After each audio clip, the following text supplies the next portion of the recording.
The tension in Cleveland has reached a boiling point, and it's not just about a bad play call or a missed throw.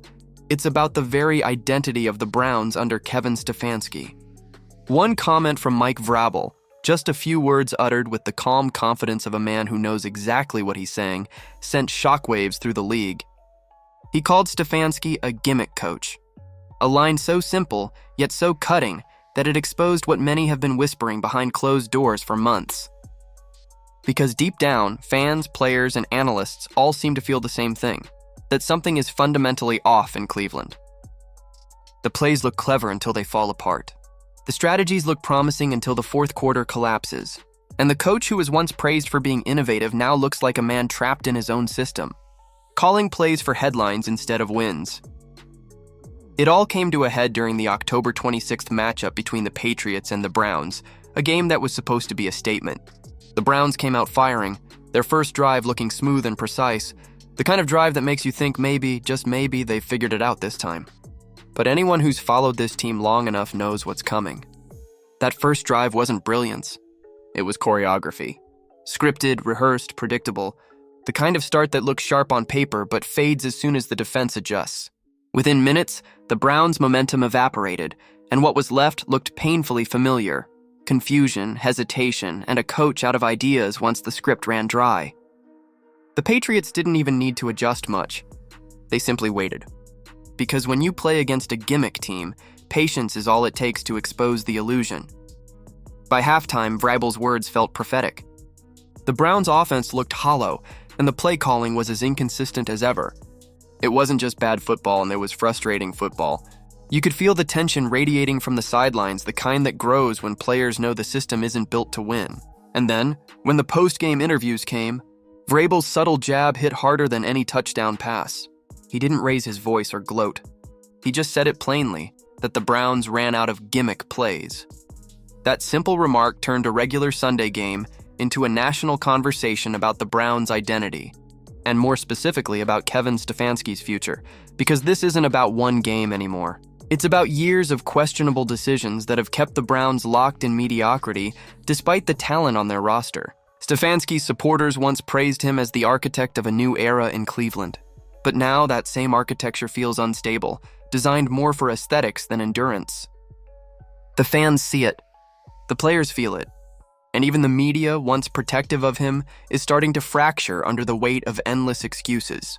You can hear it on local shows, split panels, scripted debates, forced positivity. The narrative feels manufactured, like Cleveland's own sports media is reading from a playbook rather than calling it as they see it. And then there's the quarterback controversy, the heart of it all. Dillon Gabriel, the rookie, the so-called future. He started strong, leading that early drive with confidence. But as the game wore on, the cracks began to show. His inexperience surfaced, the mistakes piled up, and the confidence faded.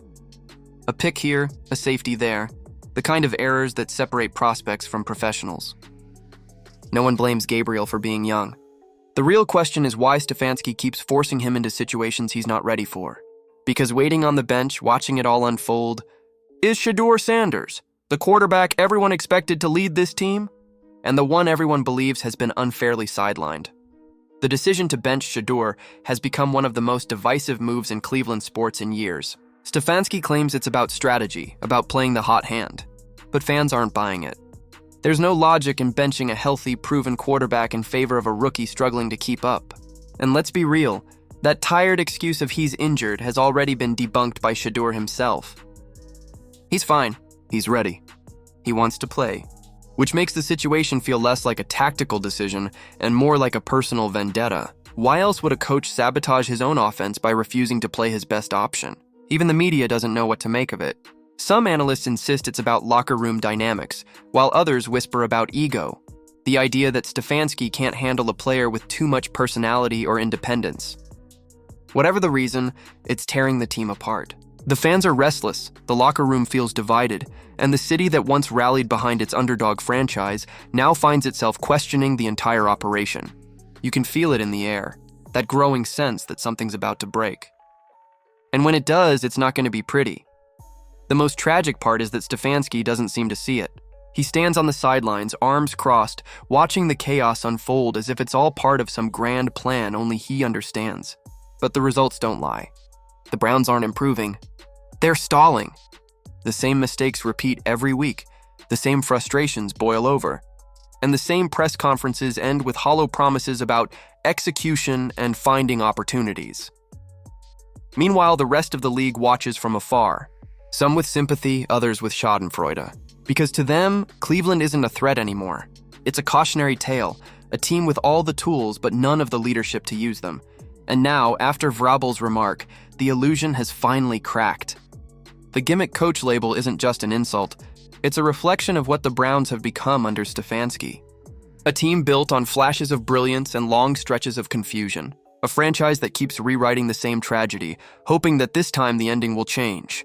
But unless something drastic happens, unless accountability finally finds its way into the organization, this cycle won't end.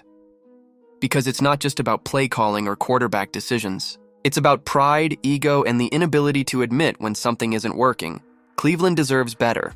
The fans who fill those seats week after week, braving the cold and clinging to hope, deserve better. The players who give everything on the field deserve better. And even the city itself, one of the most passionate football towns in America, deserves a coach who leads with more than stubbornness. Maybe Vrabel's comment was harsh. Maybe it was unprofessional. But maybe, just maybe, it was the truth everyone's been avoiding. If you've been following this saga, you know this isn't the end. Not even close. Because in Cleveland, the drama never really stops. So what do you think? Was Mike Vrabel right to call Kevin Stefanski a gimmick coach? Is this the beginning of the end for Cleveland's so-called new era? Drop your thoughts below. Hit that like button if you're tired of watching potential go to waste, and subscribe to stay locked in as we follow this wild story all season long. Because if there's one thing we know for sure, this storm in Cleveland is just getting started.